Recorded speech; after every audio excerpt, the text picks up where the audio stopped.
याद करिए, और पत्रकार साथी गवाह हैं। 2014 में जब वो पहली बार प्रधानमंत्री बने तो वो क्या कहते थे? विजन। अब क्या कहते हैं? My vision is television. तब 2014 में प्रधानमंत्री बने तो ये बोले होप, इस देश के लिए नई उम्मीद लेकर आया हूं। अब क्या बोलते हैं? हेट्रेड, नफरत का माहौल लेकर आया हो। तो इसलिए ये जुमलों का घड़ा जो कहते हैं वो भर चुका है, और ये पाप का घड़ा भरकर टूट गया है। ये तो सिर्फ ट्रेलर है। इसीलिए मैंने कहा ये फिल्म बनी ही नहीं, इसलिए ट्रेलर पर ही फेल हो गई, क्योंकि डायरेक्टर भी भाग गया, प्रोड्यूसर भी भाग गया, कैमरामैन भी भाग गया, और हीरो तो कभी था ही नहीं, विलेन अकेला रह गया है।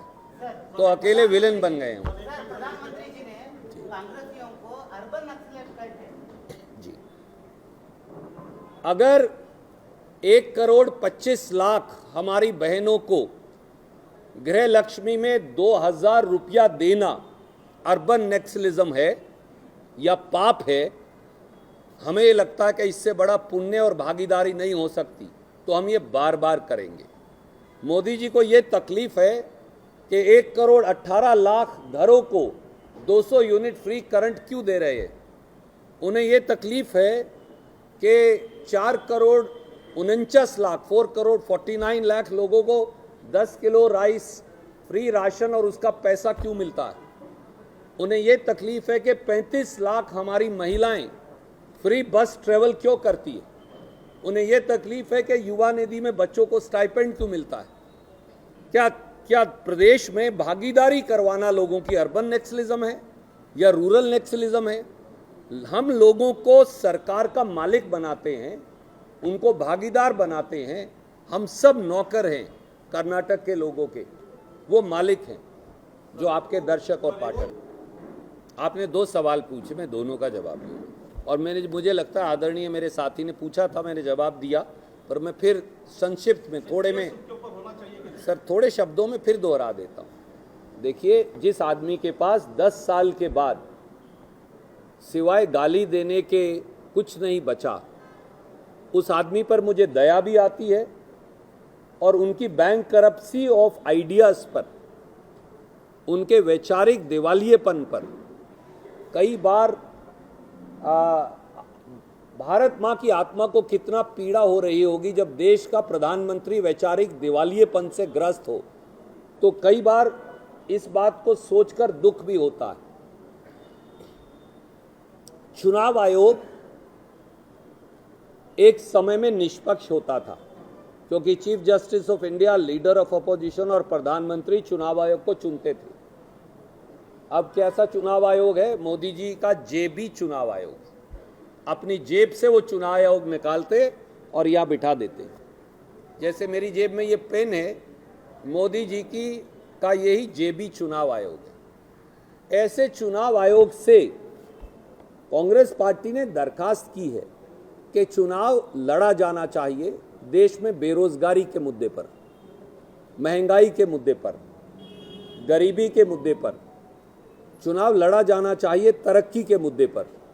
चुनाव लड़ा जाना चाहिए अस्पताल, स्कूल, IIT, IIM के मुद्दे पर, सड़क के मुद्दे पर, डैम के मुद्दे पर, इरिगेशन के मुद्दे पर मोदी जी केवल और केवल नफरत का agenda, hope to hatred he has travelled, as I said. और हमने दरख्वास्त तो दी है, पर हमें उम्मीद कोई नहीं है, इसलिए हम लोगों की अदालत में हैं। जेबी चुनाव आयोग से उम्मीद बहुत कम है हम, क्योंकि वो तो भय से ऐसे कांपते हैं, वो तो उनकी जेब की संपत्ति है। मैं बहुत गंभीर आरोप लगा रहा हूँ, और इसलिए लोग जो हैं वो भगवान हैं असली। लोग इस प्रकार का नफरती एजेंडा नाकारेंगे और वोट की चोट से उन्हें काली चोंबू दे देंगे। बीजेपी का DNA ही SC, ST, OBC विरोधी है। आप मुझे बताइए, क्या ये सही नहीं कि हेगड़े जी जो बीजेपी के लीडर हैं कर्नाटक में, वो संविधान बदलने की बात कर रहे हैं? क्या ये सही नहीं कि अरुण गोविल जो बीजेपी के नेता हैं, यूपी में मोदी जी के चहेते हैं, जिन्हें उन्होंने खास तौर से अपनी जेब से निकालकर बीजेपी की टिकट दी है, उन्होंने कहा मोदी जी ने मुझे कहा है हम संविधान बदल देंगे। लल्लू सिंह जो योगी आदित्यनाथ के चहेते हैं और बीजेपी के एमपी कैंडिडेट हैं यूपी में, उन्होंने खुलेआम कहा, मैं वो वीडियोस भेज दूंगा, मेरे ट्विटर पे भी लगे, कि हम संविधान को बदल देंगे। मोदी जी और भारतीय जनता पार्टी की एक और नेता हैं ज्योति मिर्धा जी राजस्थान में, क्या ये सही नहीं कि उन्होंने अभी कहा कि हम संविधान बदल देंगे? आरएसएस के प्रमुख मोहन भागवत जी तो पहले ही आरक्षण के बारे में कह चुके हैं कि ये आरक्षण जो है इस पर पुनर्विचार होना चाहिए। देखिए, इस देश में गरीब को, एससी एसटी ओबीसी को सबसे बड़ा अधिकार संविधान है, और मोदी सरकार इस संसदीय चुनाव के बाद अभी भी संविधान पर हमला बोल रखा है और वो अब संविधान को खत्म करना चाहते हैं। और जो हमारे ओबीसी साथी हैं या एससी एसटी साथी, उन पर तो एक डिजाइन्ड अटैक हो रहा है। आप मुझे बताइए, 73 PSUs मोदी जी ने बेच दिए, पब्लिक सेक्टर अंडरटेकिंग। उनमें 15 लाख नौकरियां थी, उन 15 लाख नौकरियों में 27% ओबीसी की थी, आधी एससी एसटी की थी, तो 50% नौकरियां चली गई, 7.5 लाख नौकरी तो चली गई। 30 लाख सरकारी नौकरियां मोदी जी ने 10 साल से भरी नहीं, 15 लाख तो एससी एसटी ओबीसी की हैं, उनको भी निकाल दिया। भारत सरकार का बजट देते हैं भारत सरकार के सेक्रेटरीज, पहले प्रमोशन से लोग बनते थे, एससी एसटी ओबीसी को भी मौका मिलता था, अब उन्होंने लेटरल एंट्री कर दी है, यानी प्राइवेट सेक्टर से डायरेक्ट भर्ती करते, ज्वाइंट सेक्रेटरी से ऊपर। तो अब तो कोई सेक्रेटरी एससी एसटी ओबीसी का है नहीं, क्योंकि उनका आरक्षण ही खत्म कर दिया आपने। हमने एससी एसटी सब प्लान बनाई थी, वो भी खत्म कर दी। हमने ओबीसी जनगणना की थी, मोदी जी उस रिपोर्ट को जेब में डालकर बैठ गए। ये ओबीसी के हक की बात है या ओबीसी विरोधी मानसिकता है?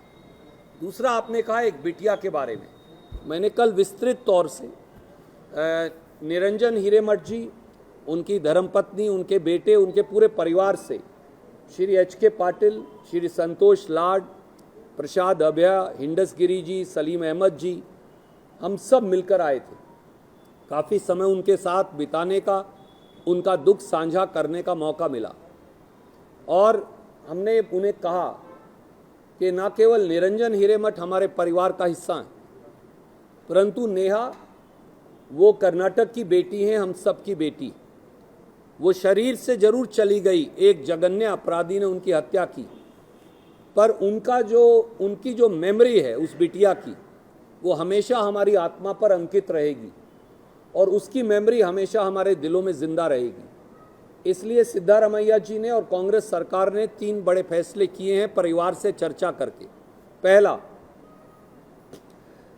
हम एक स्पेशल कोर्ट का इमीडिएटली गठन करेंगे। दूसरा, केस को हैंडओवर कर दिया गया है CID को, और उन्हें कहा गया है कि फौरन चार्जशीट दायर करें। तीसरा, स्पेशल पब्लिक प्रोसिक्यूटर की नियुक्ति होगी, और हम कोर्ट को कहेंगे कि डे टू डे ट्रायल चलाकर 90 से 120 दिन में इस ट्रायल को समापन कर दें। चौथा, सरकार ने फैसला किया है कि स्पेशल पब्लिक प्रोसिक्यूटर के माध्यम से सरकार उस अपराधी के खिलाफ कैपिटल पनिशमेंट यानी फांसी की सजा मांगेगी, और सुनिश्चित करेगी कि ऐसा अपराध करने वाले को फांसी की सजा मिले। अपराधी की ना कोई जात है ना धर्म हो सकता, इतनी कड़ी सजा उसे देंगे कि सब अपराधियों की रूह कांप जाए, और कोई दोबारा हमारी किसी बेटी की तरफ आंख उठा के ना देख सके। बीजेपी क्या कर रही है? वो लाशों पर, हत्या पर राजनीति कर रही है। ये घिनौनी बात है, शर्मनाक है। उन्हें चुल्लू भर पानी में डूबकर मर जाना चाहिए। आप किसी बिटिया के हत्या पर राजनीति कर सकते हैं? वो रोटियां सेकने की कोशिश कर रही है वोट की, हम न्याय दिलाने की कोशिश कर रहे हैं। मेरा आप सबसे भी आग्रह है, आप जागरूक हैं। अभी कभी हम रास्ता भटकते हैं तो आप हमें रास्ते पर दोबारा लाते हैं, इसके लिए हम कृतज्ञ हैं आपके। हम मोदी जी की तरह आपको जेल में नहीं डालेंगे, ना आपकी नौकरी बर्खास्त करवाएंगे मालिक को कह के। हम हाथ जोड़कर आपका धन्यवाद करेंगे। तो हम केवल आपको ये कहना चाहते हैं कि देखिए, एक बिटिया की हत्या हुई है, उस पर कार्रवाई पूरी हो रही है, परिवार की तसल्ली है। हम सबको, विपक्ष के मेरे साथियों को भी, मेरे पत्रकार साथियों को भी और हमको खुद को भी अब और ज़्यादा सेंसिटिव होना पड़ेगा और उस बिटिया की स्मृति में परिवार को कोई आहत ना पहुंचे, ये करना पड़ेगा। आपको कहा था मैंने लास्ट सवाल। नहीं सर, ये दोनों मुझसे नाराज हो जाएंगे, फिर अगली बार आने नहीं देंगे मुझे यहाँ।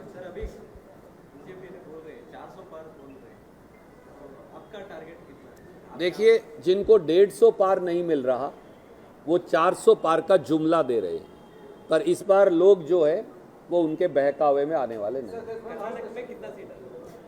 कर्नाटक में वही होगा जो हमारे साथ पिछली बार हुआ था। आप देखिए कि कर्नाटक में 20+ हमारे चीफ मिनिस्टर और पीसीसी प्रेसिडेंट ने कहा, मेरा ये मानना है कि उससे भी ज़्यादा सीट आएंगी। याद करिए, इसी मेज पर जब मैंने कहा था हमारी 150 आएंगी तो आप बड़े शक में थे कि यार ये ऐसे ही बोल रहा है, पर 140 तक तो हम पहुंच ही गए और 5-7 की हमसे गलती हो गई होगी, नहीं तो 150 पहुंच जाते।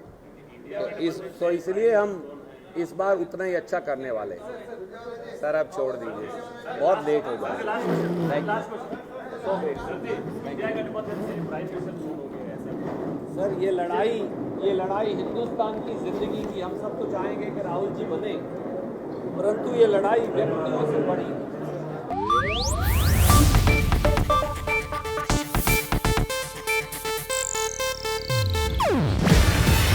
ಇದು ಏಷ್ಯಾನೆಟ್ ನ್ಯೂಸ್ ನೆಟ್ವರ್ಕ್ ಪ್ರಸ್ತುತಿ. ನೀವು ನೋಡ್ತಿದ್ದೀರಾ ಏಷ್ಯಾನೆಟ್ ಸುವರ್ಣ ನ್ಯೂಸ್.